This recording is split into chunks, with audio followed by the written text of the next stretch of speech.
Hello everybody, I am your local friendly filmmaker Hayden Curry, and today we are going to be ripping apart my very first short film, Cold Casings. Without further ado, let's get into the video.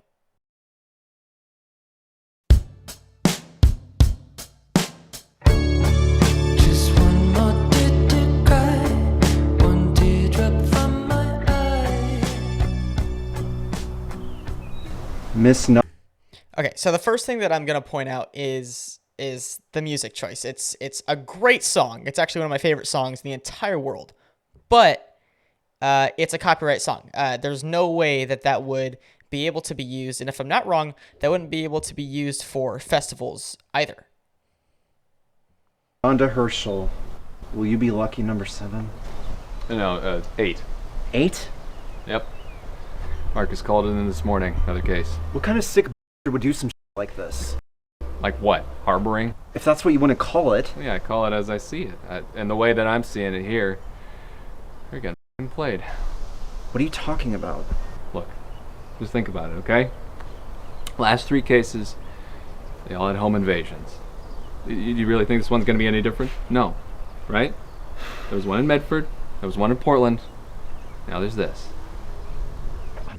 Another thing that I'm going to point out that I'm noticing is, although I did have friends come help out as crew on this project, I should have been more on top of the sound mixing and how the audio was captured.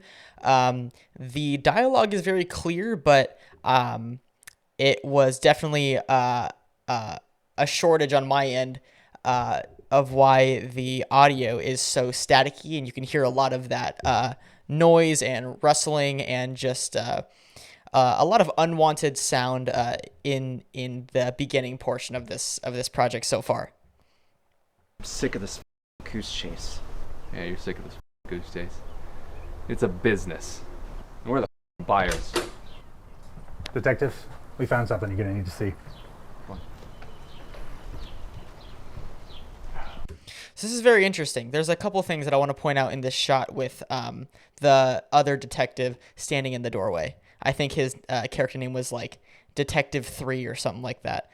This project was ultimately for a final project for my term at school, and we shot this in a weekend, and this is what a project looks like shot in a weekend at the time for me.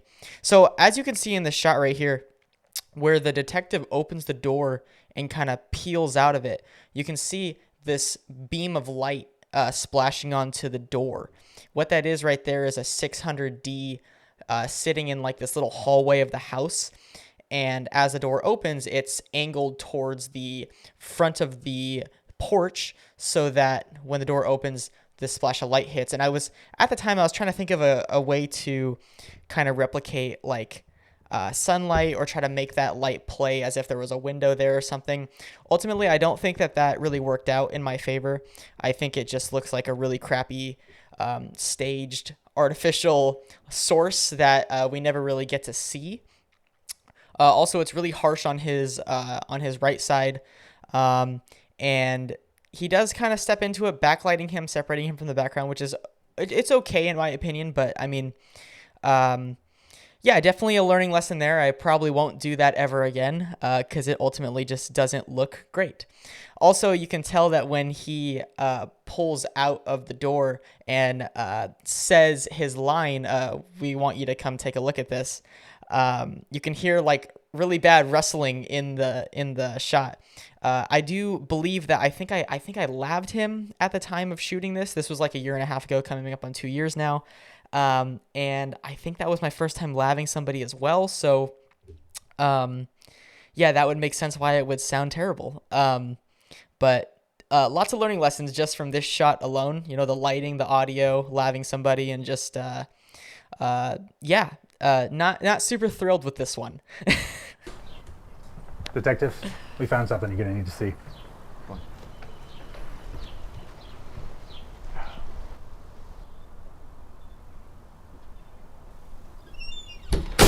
Oh, gosh. That sound effect sounded so much cooler when I was looking for sound effects for that door. And I think that this is a perfect example of this just not aging well. Watching this project a year and a half later, I really wish I would have chose a different sound effect for that door or some kind of transition, because I remember it was, again, I was having this same static issue, but I wish I would have just done something different, because that just seems cheap and just kind of crappy in my opinion. What to point out in this shot right here with the detective walking in and seeing what will be revealed as a fallen over chair. You can see that basically the entire inside of this house is like a yellow cream kind of color, which did end up casting some weird color and temps all over my actors and my walls, and I probably should have fixed this in camera a little bit, maybe cranking my temperature on my 6K Pro a little bit colder to compensate for this, but I didn't at the time. This whole interior shoot of this project was day 2, and we were very limited on time at this point in time of shooting this scene. Both my actors were actually scrambling for time, and I think they only had like an hour or 2 left of shooting, so we really had to make our shots count to complete this thing. But yeah, ultimately not super thrilled on just the overall color of the inside of the house. And this was something I remember thinking about when I exported this project and submitted it. Like I still passed the class, but just wasn't super thrilled with the way the colors looked. Also, you can tell that if I scoot a little bit in this timeline, that you can see some banding right around here on the detective's button shirt. And I believe that is a number of reasons. I think one of them being, again, the color of the overall house casting on him. I think that it's also the texture of his shirt. I think it's also like it's a kind of a stripy shirt, but it's striped kind of like horizontal. So I think that could have played a factor. It's kind of like these little threaded stripes too. So I wasn't super thrilled on that, and there wasn't really anything I could do about it, of course, on the day and, you know, in post. It's just something I had to live with at the time. So yeah, I a learning lesson from this shot alone, I would say that wardrobe absolutely matters. It matters in so many ways that I never understood at the time, and continue to learn about it on every project. But yeah, this one for me was like, oh man, it looks like a static TV almost, and I wasn't super thrilled about that. But you know, it's okay. You live and you learn.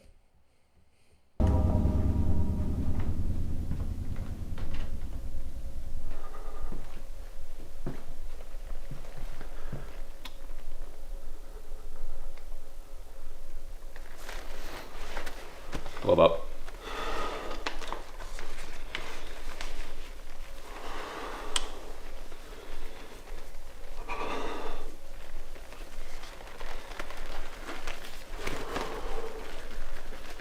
Come on, Dan, don't get keyed up.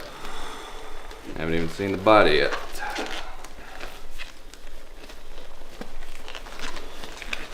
All right. Man, if I had the time, I would have reshot that entire shot, because I know it seems like a comedic element to have that play as long as it did, but I promise you when I say this, guys, I never intended for that shot to last that long, and that was purely because they were both struggling so bad with putting on those stupid nylon gloves. We didn't have any other gloves, and again, time, we had to kind of get through this shoot. But you can obviously see right here, my detective character on the left is struggling to put these gloves on, and along with the character in the background as well. We actually had to kind of configure both of them in a way to where, you know, if you guys do struggle, just play into it. And they killed it. They did a hell of a job, but that was definitely something that we all laughed at back on playback, and I even laughed at myself watching this project in front of my peers, and it was just like, man, I wish I would have done something about that. Would have had another choice for them for gloves, but we did not.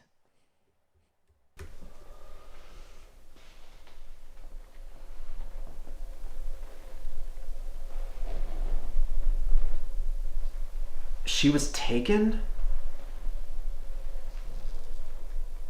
No. She was hidden. What?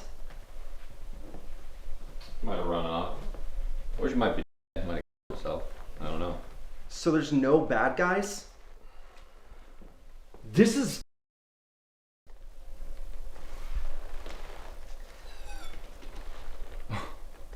I'll tell you what's I think we're being here. What do you mean? Think about it. Call we get this morning, presumably Nanda, is calling, she's screaming for help, right? The only person that we know about that could have done anything to her, Nanda herself.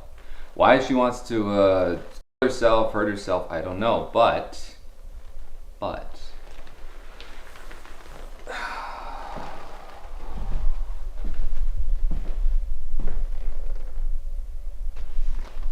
you know what? I don't think she did. I don't think she did want to kill herself. Huh.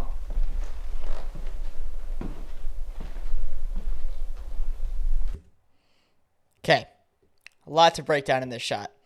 One of them being the camera is so shaky.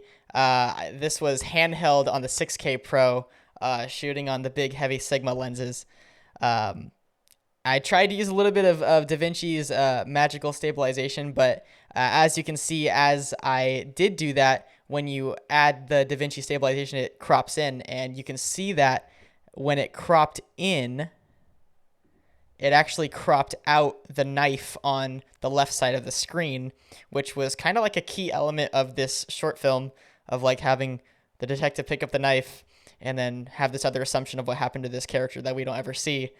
And it ultimately got cut out, and I didn't know what to do. Yeah, so that wasn't cool, but it happened anyway.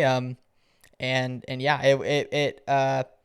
it definitely left me playing with DaVinci stabilization for a few hours, trying to just get that sweet spot of where I can have just a little bit of stabilization, because it was so shaky in camera, and also still be able to see somewhat of the knife. And I just had to call it quits after a few hours because it was just getting redundant at that point. But yeah, a little bit frustrating, but it's okay.